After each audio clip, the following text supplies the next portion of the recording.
Well, NPFL is next. Wiki Tourists, of course, they are back at the top of the table. Interesting, right? Yeah.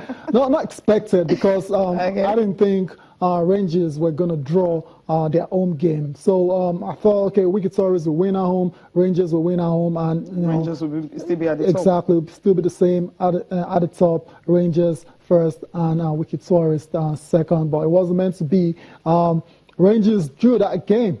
Rangers drew that game, and they'll have themselves to blame because I think that's 2 points dropped for Rangers in that game against Lobby Stars. But let's just quickly run through the other results that were played over the weekend.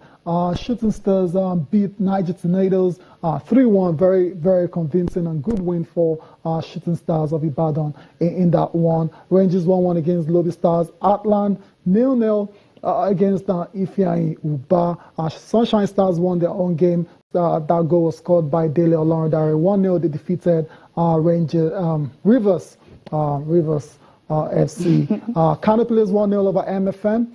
Wiki Tourists 2-0 over Abia Warriors. That's the result, that took them to the top of the table. Ikorodu United can't seem to buy a win at the moment. They drew again against Nasarawa United. I mean, their own games to have any chance of actually escaping relegation, although that would be a miracle if they actually do. But you need to start winning your own games. They're not doing that at the moment. 2-2 against the Nasarawa United, not good enough. So I think Ikorodu United should just start getting ready for life in Division 2. Warri Wolves 3-1 over Aqua United, and Plateau United defeated Enyimba of Aba 2-0.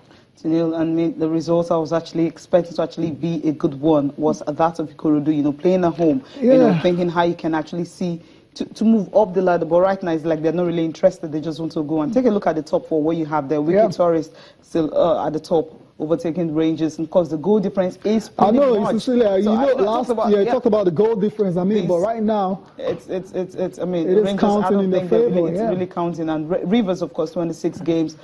Goal difference 8-44. Canopilas, a fourth position. I think this might just stay like this. There's still a long way to go. Cecilia, there's still a lot of games to go. Bottom four, Shooting Stars, Heartland, Ikorodu United. Of course, we know Giwa is out of the league already. I think from all indication, how many games do you have left now? Ikorodu United might just... man. I mean, look at that. 18 points. Mathematically, it might still be possible, but you just don't see, the team having what it takes, to embark on a long, a very long winning run, because that's what they'll need to get off the relegation zone. So Ikorodu United, even Heartland, they're struggling. Traditionally a big side, they're struggling. Shooting Stars, they were in big trouble, before at the start of the season when Kadri Kana was still in charge, having a lot of issues with the player welfare. They've brought in Benga Ogunbotena. I think they've started to do well, and they might just have enough time, to get out of that very precarious situation. This was their game against Niger Tornadoes, and they won this one. That's the best way to do. When you're at home, you play, you win convincingly, and that's him. They're actually jubilating, celebrating with his players. I think the target is we're not going to relegation. Of course, Shooting Stars is definitely going to stay. And look at that wonderful header right there to double the lead.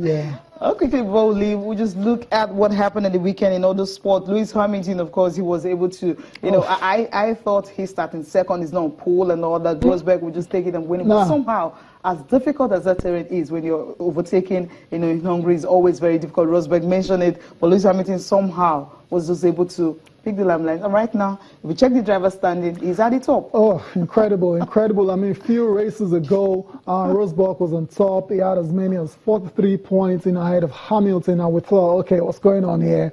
And today, Lewis Hamilton is on top. 6 points clear. Yeah, I mean, and it looks like it's going to be very hard to catch him, because when Hamilton is focused, really focused, he is almost, unraceable. Yeah, unbeatable, unraceable. Yeah, so Nico Rosberg, too bad for you. You had the pole. All you had to do was maintain your lead, but he couldn't do that because Hamilton, made a very fast start. And once he overtook Rosberg, it was a case of catch me if you can. Rosberg couldn't do that, but he still managed to come second, ahead of Daniel Ricciardo for Red Bull. So it looks really ominous now for Formula One drivers, because this man right here now looks really focused. He looks, I mean, he's on form, he's on fire, and I won't be surprised if he wins another Formula One championship at the end of the season. 11 races, of course, 10 more to go. Yeah. 21 laps, 21 races this year. 11, I mean, has won 5. Well, I think Hamilton might just be the one. Still on, yeah, Hamilton might just be the one. I wouldn't be surprised at all. Still on racing, we have to, you know, give a shout out to Chris Froome. Yeah. Chris Froome, I mean, in 2013, we remember when he won the Tour de France for the first time. It was a big deal. This Kenyan-born Britain, you know, we didn't think he was going to go on and dominate the competition and win 2 more. And that's exactly what he's done now. He's won it. Yeah, so congratulations to Chris Froome. At all. Congratulations to him. Well, that's him, right, that was able to just stay on the yellow jersey and, of course, just went ahead to actually win it. Well, thank you so much for being part of the program. I'm Cecilia Amogbe. Many thanks for watching. Enjoy the rest of the day. I'm Tayo Salam.